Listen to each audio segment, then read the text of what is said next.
hurt by opposing opinions, the right of the American people to express their views remains of the utmost importance if we want to call ourselves a free country. Today I'm going to talk about censorship in the media and how it's gone too far, and that every American should have the right to say whatever they like in the media. I will talk about examples in music, in stand-up comedy, and on television. So first, in music. We've all heard clean versions of songs. We've all heard, instead of using profanity, leave it out. There are a few techniques that I mentioned in my hook, like blanking, which you just leave out the word entirely, and without the music also. Backmasking, which you take the actual vocal track and you reverse the sound of it to make the word unintelligible. Like in the Tom Petty song, on Original Airplay, You Don't Know How It Feels, there's a line, "Let's roll another joint." So they backmask the word joint so you don't understand it. Other techniques like repeating or echo, which are basically the same thing, repeats the last word in the phrase instead of the profanity. And disc scratching, which DJs use at points to speed up or slow down a word so you can't understand it. A very famous form of censorship, very famous story, has to do with Jim Morrison and the Doors on the Ed Sullivan Show.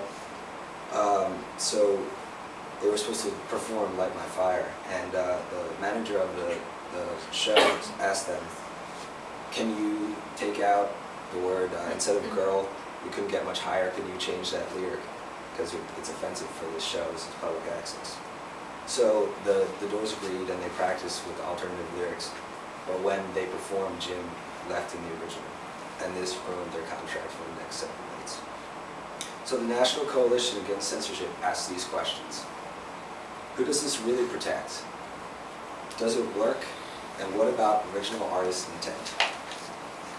I'd say it does not work, and I say it is not up to the FCC to protect us.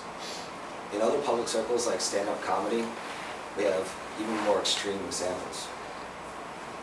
I don't know if any of you have heard of Lenny Bruce, but he's a comedian from the 60s, and he inspired comedians like Dave Chappelle and Richard Pryor to be where they were and are today.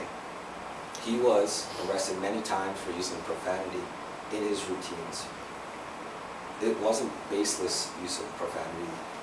It was, he was trying to prove a point. One of the words he used a lot was cocksucker, and instead of just using it without any sort of reason, he sat down and he explained to the audience, words are meaningless, why do you let words contain you? His friend Nat Hentoff, in an article for the magazine Gadfly, explains that he was only pardoned of many charges after he overdosed on morphine. So, in ways, censorship killed Lenny Bruce.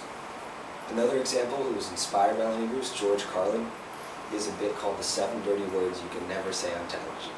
Obviously from the title, there's a reason behind this. He's making satire on censorship and freedom of speech. These words were shit, piss, fuck, cunt, cocksucker, motherfucker, and tits.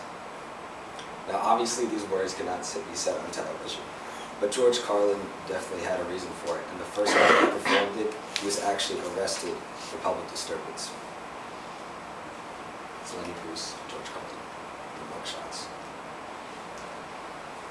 More examples, more commonly and more recent in news, altering dialogue or scenes in movies for television. We all know R-rated movies, they change scenes or alter what people say because they can't say this on television. I don't know who this protects if a parent allows a child to watch an R-rated movie on the television. It's her decision to let them watch the movie.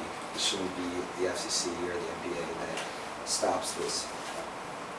In a recent issue, we have the South Park episode that was censored by Comedy Central, the owners of the show, but not the writers. Matt and Trey are the writers.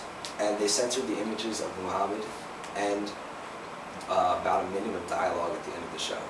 Now, the creators aired images of Muhammad in an earlier episode, and no one seemed to notice. But now it was such a big deal.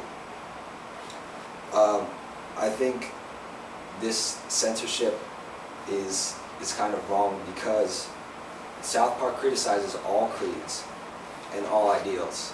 Criticizes Scientology, Judaism, Christianity, everything. And it is not targeting or discriminating against any one group. So why should a group get special privilege, or why should a group threaten the makers of the show? So I've talked about censorship in music. I've talked about cases of it in stand-up and in television. And I'd say the First Amendment sums up my point beautifully. Congress shall make no law respecting the establishment of religion, or prohibiting the free exercise thereof, or abridging the freedom of speech, of the press, or of the right of people peaceably to assemble and to petition the government for redress of grievances. The very founders of our country protected our opinions, so who are we to silence them?